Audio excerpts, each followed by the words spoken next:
नमस्कार। फरवरी मास नवग्रहों में बहुत बड़ा बदलाव, सृष्टि के नायक कहे जाने वाले समस्त ब्रह्मांड को आलोकित और प्रकाशित करने वाले सूर्य का संक्रमण काल 13 फरवरी को होगा। और ये संयोग इस प्रकार का होगा कि शनि अपने मूल त्रिकोण में पहले से ही वहां पर विराजमान सिंहासन पर विराजित रहेंगे और उस कक्ष में, उस कुंभ राशि की जो कक्षा है उसमें सूर्य का प्रवेश होगा। तो ऐसी स्थिति में जो परमानेंट एक दूसरे के शत्रु कहे जाते हैं, एक दूसरे को देख करके प्रसन्न नहीं होते हैं, उनका एक साथ संयोग होना क्या मायने रखता है और किसको क्या प्रभावित करेगा। खगोलीय घटना है बहुत बड़ी, और ये स्थिति एक बार फिर आएगी सन 2025 में, लेकिन कुछ दिन के लिए आएगी। लेकिन उसके बाद 30 वर्ष के बाद ही ये स्थिति आएगी। आफ्टर 30 ईयर, यानी कि सन 2025 के बाद सन 2055 में ये पोजीशन बनेगी। तो इस पोजीशन को हम किस प्रकार देखते हैं और पहले इसकी स्थिति का क्या प्रभाव पड़ा है, ये हम बताएंगे आपको। अभी बीच बीच में सृष्टि में कुछ ऐसे भी योग बन रहे हैं और बनते रहेंगे। उनके दुष्प्रभाव से समाज डरता है, लेकिन डरना नहीं चाहिए।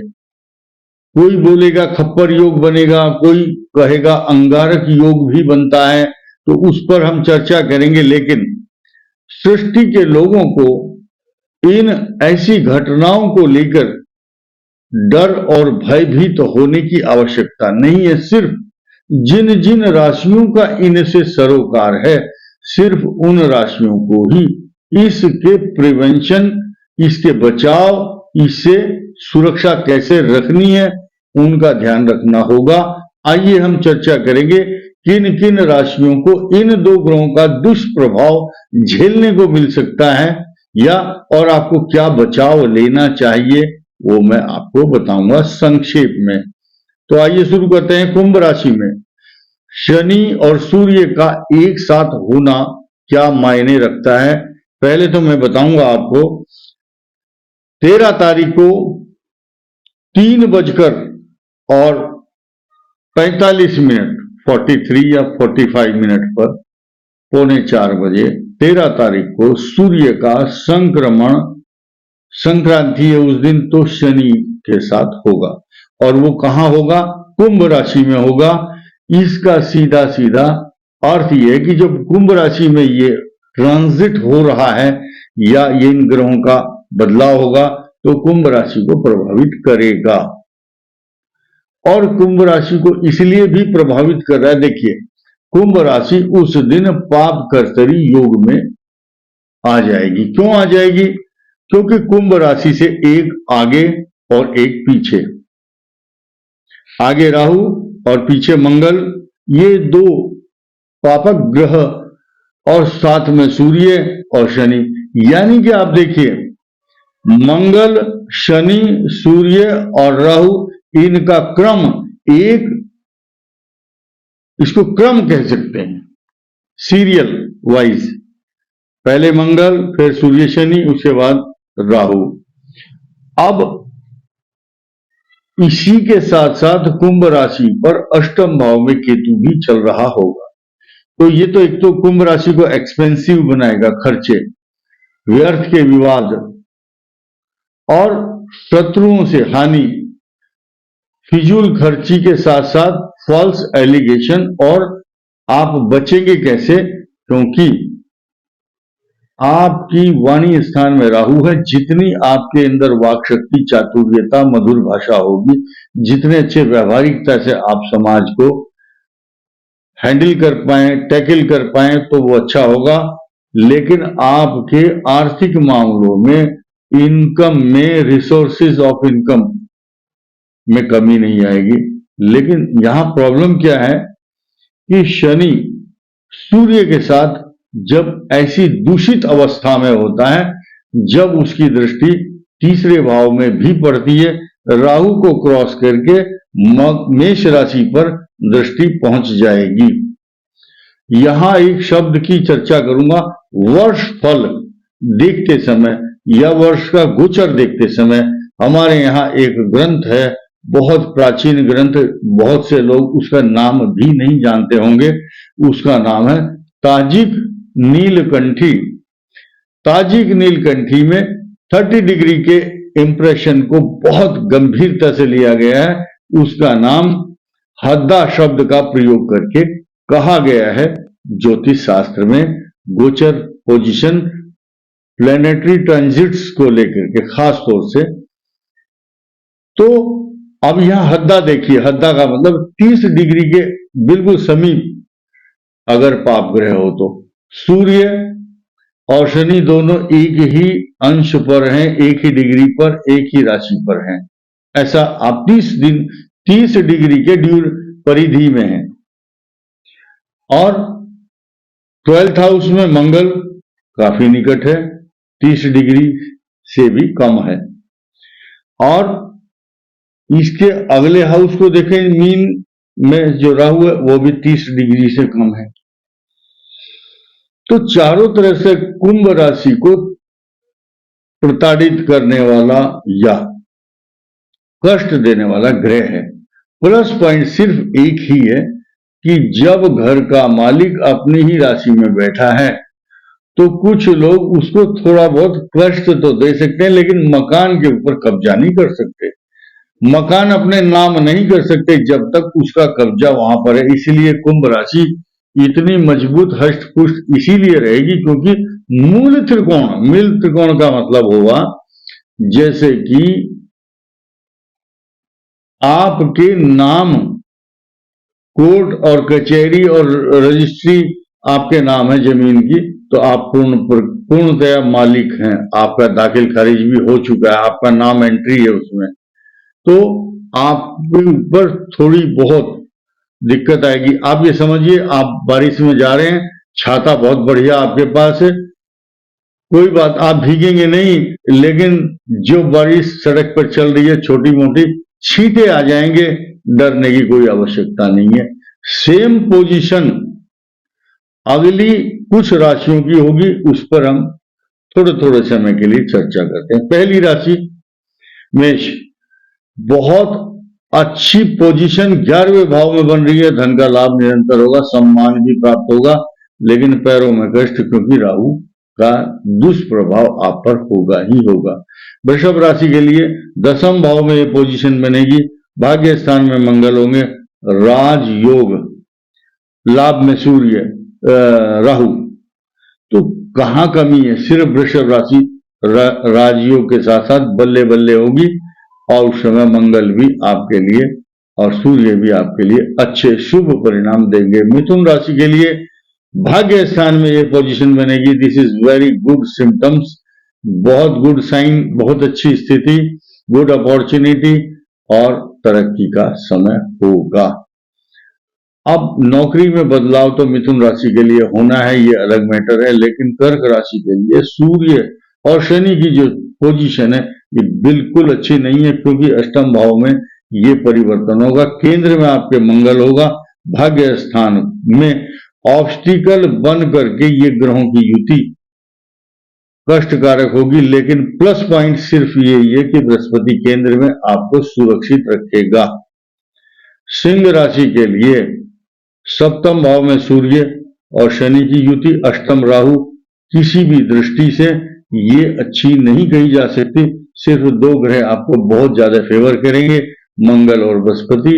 मंगल की दृष्टि मेष राशि पर स्वग्रही दृष्टि होगी, तो आपका भाग्य का स्थान है, और बृहस्पति आपके लिए भाग्य स्थान में उन्नति देगा। कन्या राशि के 6ठे भाव में सूर्य और शनि, आपके शत्रुओं का विनाश होगा, आपको शत्रु नुकसान नहीं पहुंचा पाएंगे, आपका क्रोध बढ़ा चढ़ा रहेगा, लेकिन मैरिज लाइफ को मेंटेन करना आपका काम है, उसमें व्यवहारिकता, प्यार, प्रेम और सौहार्द का वातावरण, अच्छा सामंजस्य बना करके अपने दाम्पत्य जीवन को सुचारू रूप से चलाएंगे तो ज्यादा अच्छा रहेगा। तुला राशि के लिए पंचम भाव में शनि और सूर्य का संक्रमण संतान के लिए चिंता, परेशानी, कष्ट और तनाव, संतान की पढ़ाई को लेकर, कैरियर को लेकर के चिंता, और ये जो पोजीशन है तुला के लिए वैवाहिक स्थिति तो अच्छी बनती है, लेकिन उसमें बाधा डालने वाला भी शनि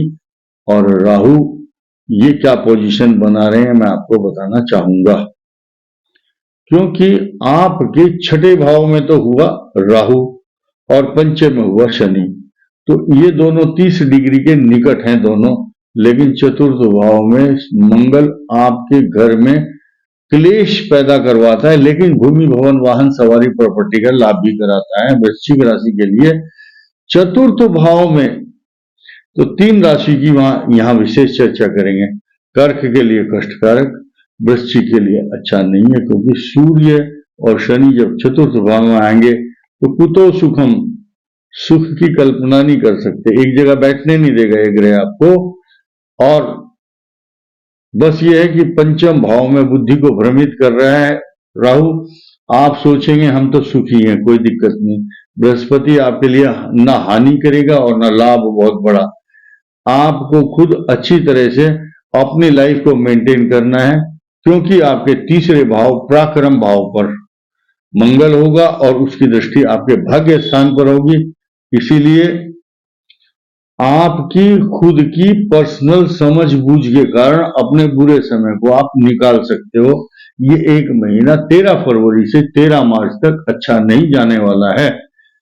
धनु राशि के लिए तीसरे भाव में पराक्रम स्थान में ये 3 ग्रह शनि और सूर्य, इनकी दृष्टि कहां होगी?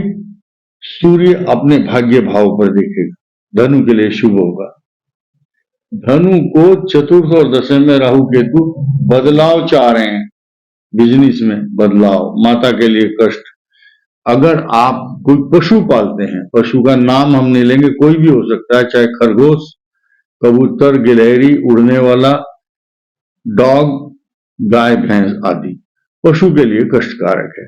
घर में कोई निर्माण कार्य या तो कंप्लीट हो चुका है आपका, नहीं तो थोड़ा बहुत काम अभी रेत, बजरी, सीमेंट या जो बिल्डिंग मटेरियल है वो अभी खरीद करके आप लाएंगे और निर्माण कार्य हो सकता है। अभी 14 महीने और बचे हैं, किसी भी फैक्ट्री का आप उद्घाटन करेंगे या भूमि, भवन, वाहन, मकान, सवारी, प्रॉपर्टी, नींव खोदने का प्रोग्राम बन सकता है। मकर के लिए वाणी स्थान में जब सूर्य और शनि होंगे तो आपको बहुत अच्छा शुभ लाभ वरदान देंगे। पराक्रम भाव में आपके लिए राहु वरदान बनेगा। बृहस्पति आपके केंद्र में होंगे तो अनिष्टों से बचने के लिए आपके लिए एक ही बृहस्पति काफी है, जो आपके केंद्र में बैठा हुआ होगा। कुंभ राशि के लिए शनि और सूर्य का जो फल है वो परिणाम शुरू में ही मैंने बताया नॉट गुड, अच्छा नहीं है। अष्टम भाव में केतु कष्टकारक, राहु के कारण आपकी अच्छी समझ बूझ, अच्छे विचार के कारण आप अच्छे काम बना सकते हैं, लेकिन अपनी छवि को बचाना है। शत्रु षड्यंत्र करेंगे और मार्ग में चलते चलते कोई भी सिर में चोट लगने की संभावना से इनकार नहीं कर सकते, क्योंकि 30 डिग्री नजदीक मंगल, 30 डिग्री के ड्यूरेशन में दोनों पिता पुत्र शनि और 30 ही अंश के बिल्कुल निकट राहु, बृहस्पति की दृष्टि नहीं है कुंभ राशि पर, तो इसीलिए ये मास अच्छा रहने वाला नहीं है मीन राशि के लिए भी। तो अब हम आ जाते हैं सारांश पर। कर्क, वृश्चिक, मीन के द्वादश भाव में फॉल्स एलिगेशन, व्यर्थ की खर्चे, व्यर्थ की भागदौड़, व्यर्थ की यात्राएं, व्यर्थ के विवाद, आप घर से जाकर के आपका टाइम वेस्ट हो रहा है, आप जाम में फंस जाएंगे, आपका पेट्रोल भी खर्चा हो रहा है, गुस्सा भी आ रहा है, एनर्जी और टाइम। आप एक तरह से जाम में जब फंसता आदमी, समझ लो जेल यात्रा के तरह से, आगे पीछे नहीं जा सकता, कुछ कर नहीं सकता।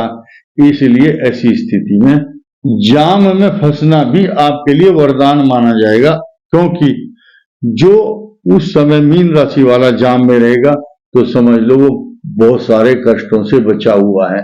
अगर आप कभी ऐसी स्थिति में फंस जाए, कोई व्यक्ति आपको फिजूल के लेक्चर दे या आपका एनर्जी को वेस्ट करता हो, पैसे खर्च करने की ज्यादा संभावना बन रही है, तो समझ लो ये 1 महीना आप ओम नमः शिवाय भगवान गणेश का नाम लेकर के निकालो, सुंदरकांड का पाठ करो। वो सुंदरकांड का पाठ पूजा पाठ करने में आपका जो समय है वो आपको कष्टों से बचाएगा। तो ये 12 राशियों का जो मैंने संक्रमण सूर्य और शनि का बहुत विस्फोटक जो संयोग ट्रांजिट होने वाला है, you should be very careful, जो मैंने बताया है कर्क वृश्चिक मीन के लिए विशेष हानिकारक होने वाला है। इस वीडियो में इतना ही। धन्यवाद।